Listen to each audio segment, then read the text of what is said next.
Neste vídeo, a história da Igreja Católica Apostólica Romana, a instituição internacional mais longeva em atividade no mundo. Como ela surgiu, quem a fundou e no que ela consiste, é isso que você assistirá no vídeo de hoje. Seja bem-vindo ao Diário Pentecostal Historiando, análise histórica e crítica sobre o movimento pentecostal brasileiro. Se inscreva no canal e siga nossas redes sociais. O povo que não conhece a sua história está condenado a repeti-la. A Igreja Católica conta com quase 1,5 bilhão de fiéis em todo o mundo. Só no Brasil, de 48 a 52 dos brasileiros seriam católicos. Conheço algumas celebridades que se declaram católicas.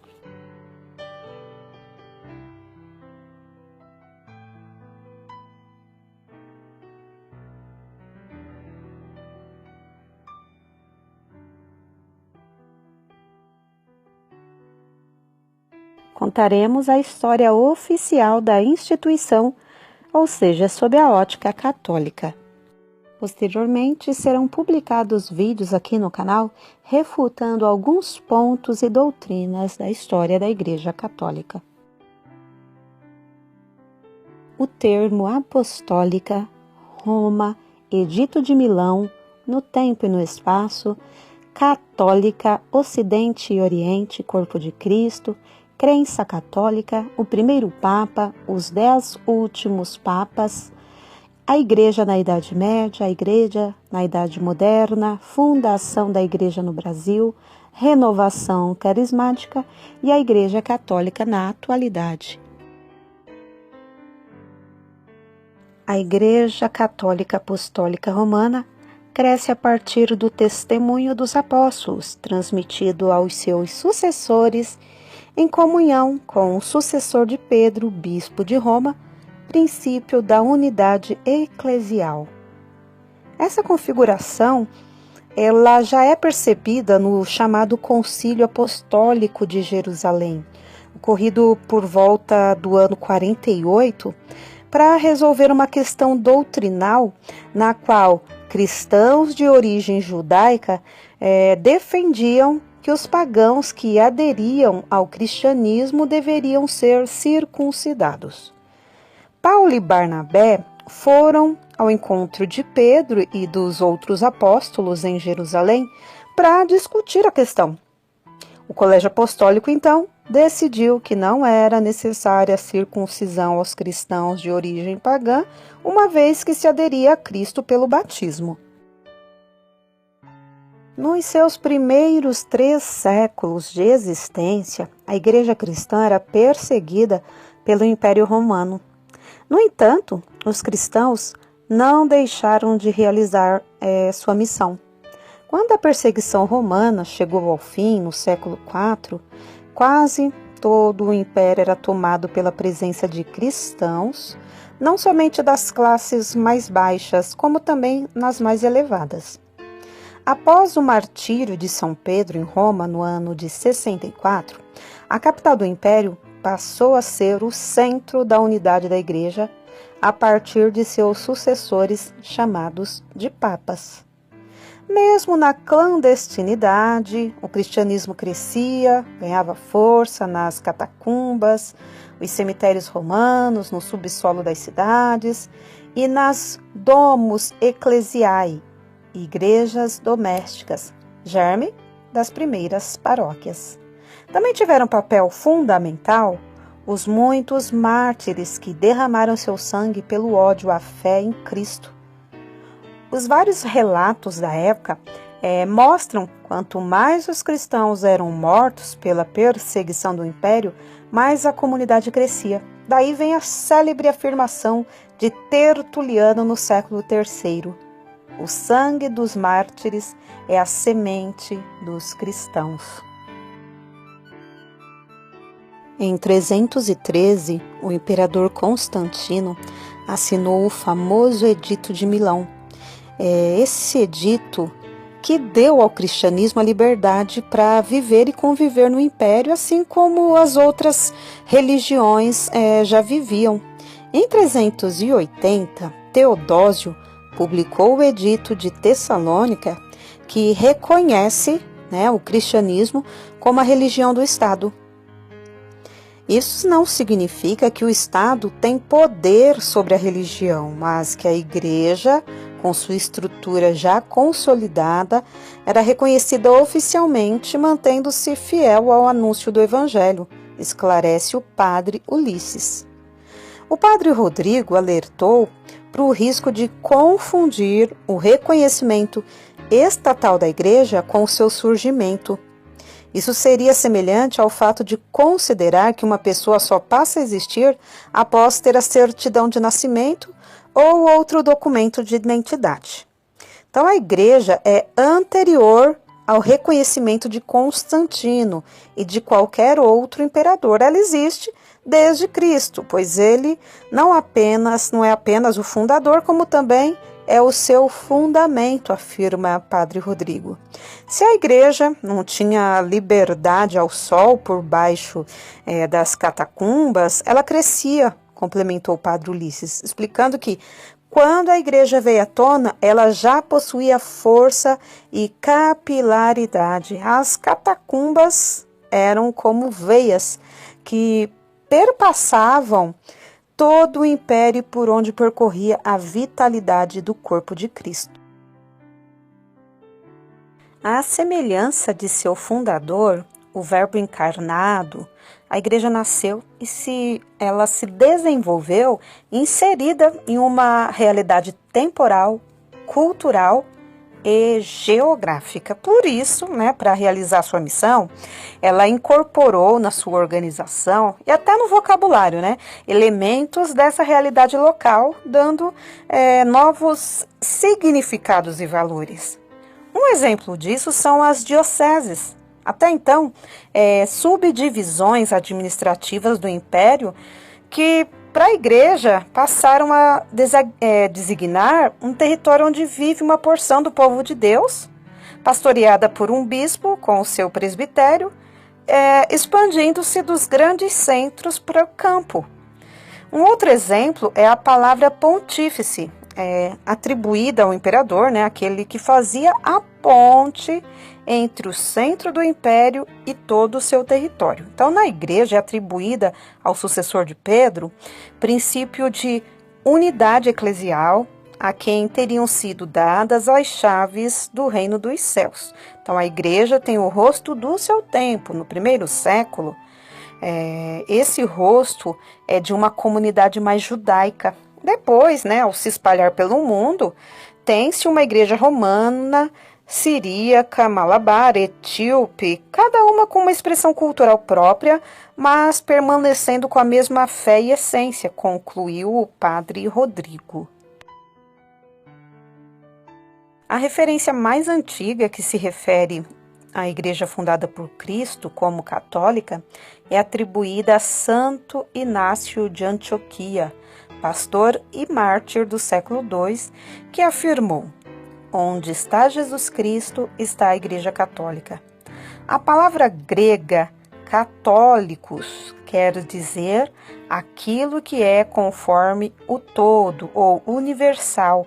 Era inicialmente atribuída à Igreja como aquela que se destina a todos e também está presente em todo lugar. Já no século IV, São Cirilo de Jerusalém, ele usa esse adjetivo para se referir à fé que aceita a totalidade das verdades reveladas em contraposição à fé herética, que escolhe aquilo em que quer acreditar. Então, desse modo, passou a ser chamada de católica a igreja que inclui todo o depósito deixado por Jesus Cristo e transmitido pelos apóstolos, assim como todos os sacramentos.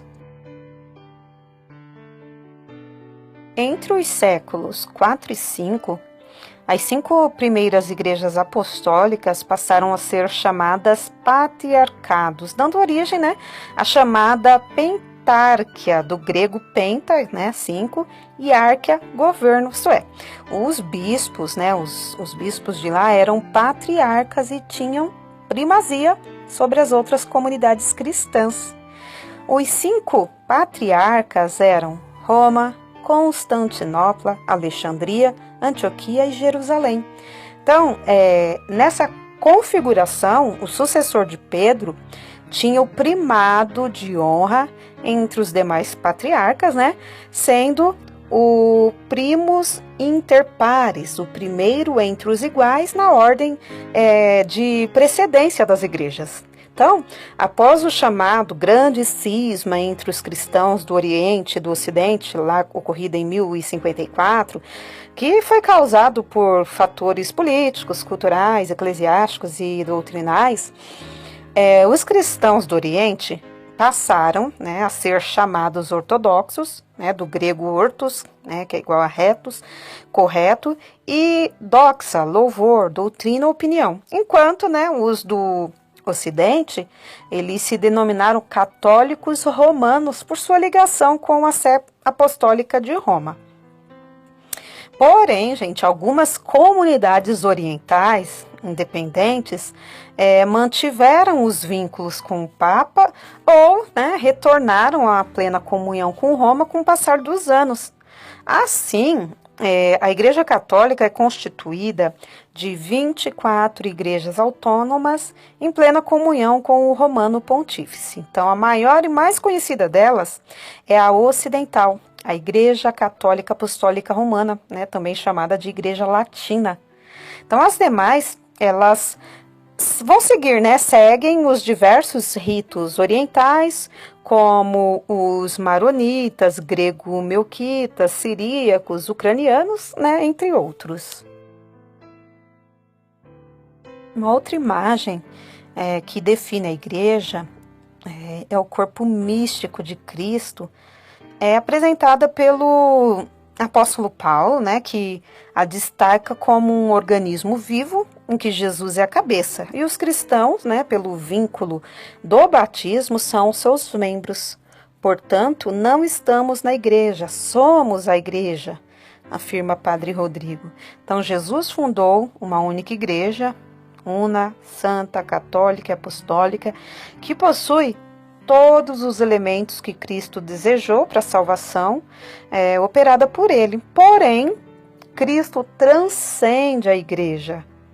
Ao explicar a informação da constituição dogmática, Lumen Gentium, que recorda que a Igreja de Cristo, constituída e organizada neste mundo como sociedade, subsiste na Igreja Católica, né, reconhecendo que fora da comunidade se encontram muitos elementos de santificação e de verdade, né, os quais, por serem dons pertencentes à Igreja de Cristo, impelem, né, para uma unidade católica. Já Cipriano de Cartago, quando escreve sobre a unidade da igreja no século III, ele ressalta que a unidade não pode ser cindida, um corpo não pode ser dividido pela separação dos órgãos, nem assim despedaçado à vontade pela dilaceração das vísceras arrancadas. Então, todo que for separado violentamente do seio materno não pode continuar a viver e respirar, perde a substância da salvação.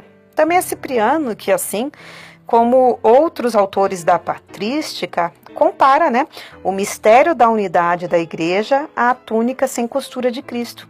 Assim como a túnica cobre o corpo sobre todas as outras peças, a unanimidade cordata na caridade protege, né, e garante a vida da igreja.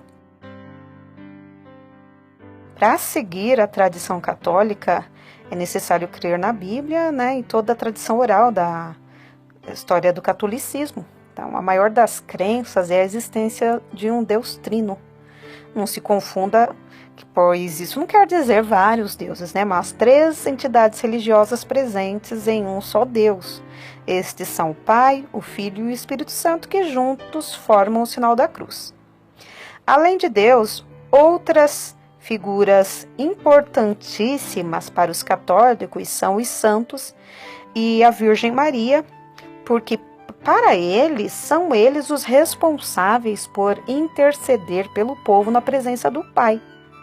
Como rotina semanal aos domingos, são sempre guardados para a missa, a cerimônia religiosa que celebra a Eucaristia. Então, esse ato remonta à vida, morte e ressurreição de Cristo. Dentre as obrigatoriedades, dentro da igreja, os fiéis devem fazer uma caminhada para receber a graça de Deus. Conheça os ritos: batismo, crisma, Eucaristia, confissão, ordem, matrimônio e extrema unção. A Igreja Católica considera São Pedro, Simão Pedro, um dos apóstolos de Jesus, o primeiro Papa da história. Ele teria assumido a função de líder do cristianismo logo após a morte de Jesus, ainda no século I. Certamente, naquele tempo não havia articulação entre todas as comunidades cristãs, mas em um número expressivo delas surgia a liderança de Pedro como chefe dos 12 apóstolos. Então a Igreja Católica reconhece nessa proeminência inicial algo desejado por Jesus. Assim como os apóstolos tiveram sucessores, Pedro teve. Por isso o Papa é considerado o sucessor dele, afirma o teólogo Pedro Lima Vasconcelos. Conheça os últimos 10 papas da história. São Pio X, de 1903 a 1914, Bento XV, de 1914 a 1922, Pio XI, de 1922 a 1939, Pio XII, de 1939 a 1958, João XXIII, de 1958 a 1963, Paulo VI, de 1963 a 1978, João Paulo I, ano de 1978, João Paulo II, de 1978 a 2005, Bento XVI, de 2005 a 2013, e o Papa Francisco, a partir de 2013, atual Papa. Papa Francisco é um religioso católico, o 226º Papa da história da Igreja, o primeiro pontífice não europeu em 1.200 anos. É o primeiro Papa vindo da América Latina. Foi eleito Papa no conclave de 13 de março de 2013. Papa Francisco, ou João Mário Bergoglio, nasceu no bairro Flores, em Buenos Aires, Argentina, no dia 17 de dezembro de 1936. A Igreja medieval, ou a Igreja na Idade Média, teve importante papel no século V ao XV. A Igreja se tornou a mais poderosa instituição feudal, foi acumulando bens móveis e imóveis por meio de doações feitas por ricos aristocratas que se convertiam e também por alguns imperadores. A Igreja medieval ela tinha também a função da administração da justiça em uma série de casos onde tinha jurisdição e competência exclusiva.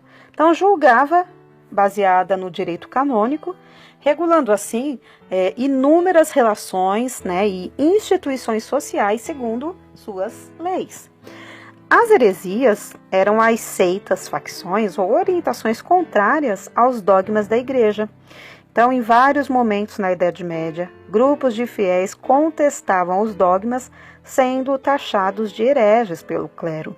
Então, a Igreja empreendeu uma verdadeira guerra contra os hereges. Ainda no século XIII, ela criou a Inquisição, também chamada de Tribunal do Santo Ofício, para quê? Para investigar, julgar e até condenar os hereges. Então, a Inquisição ela foi responsável pela morte de milhares de judeus, árabes e cristãos considerados hereges.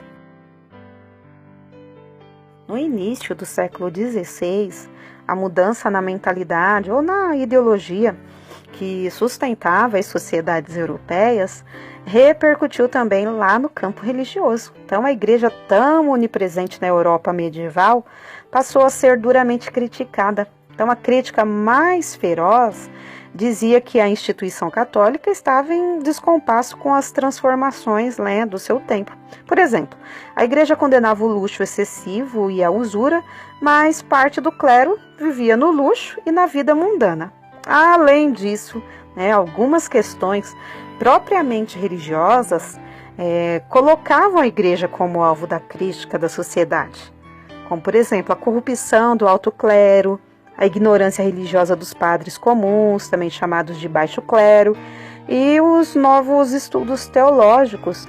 Então, as graves críticas à igreja já não permitiam apenas consertar internamente a casa.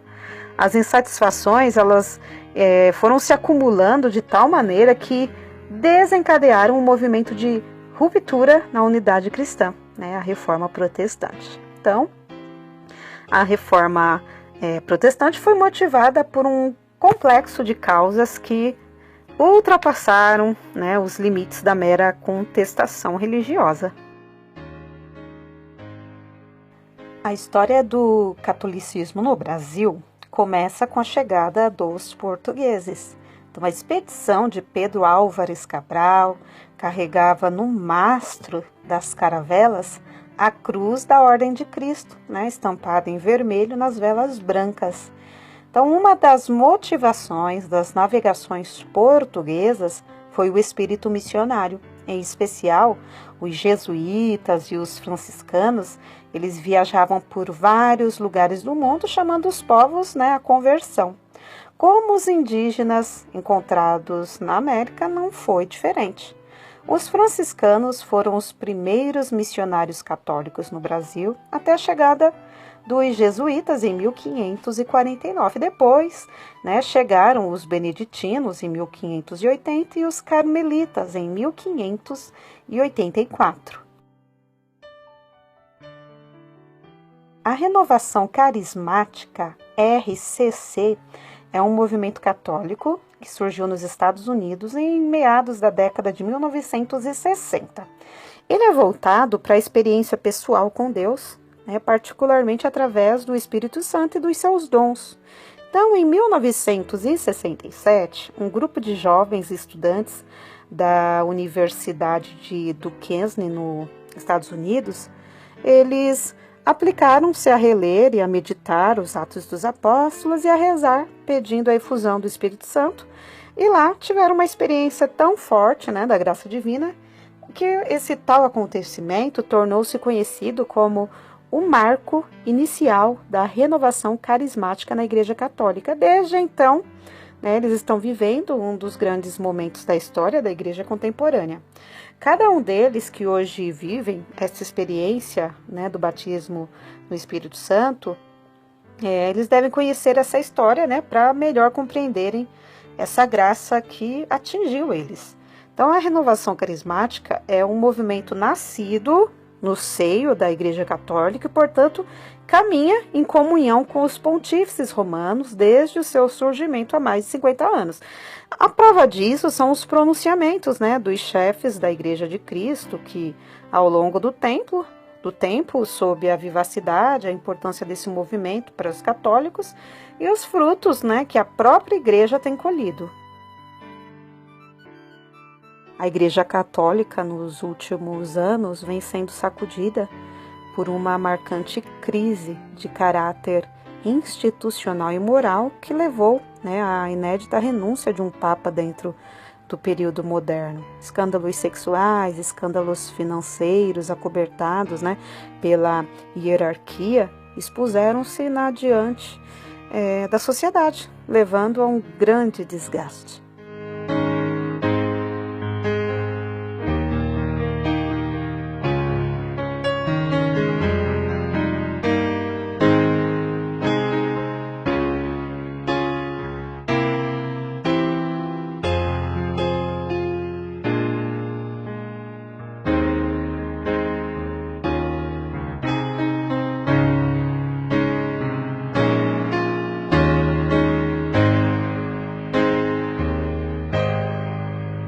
Porque nada podemos contra a verdade, senão pela verdade. Segunda carta aos Coríntios 13:8. Se você gostou do conteúdo deste vídeo, se inscreva no canal, deixe o seu joinha, compartilhe e ative o sininho para receber do YouTube as notificações dos novos vídeos.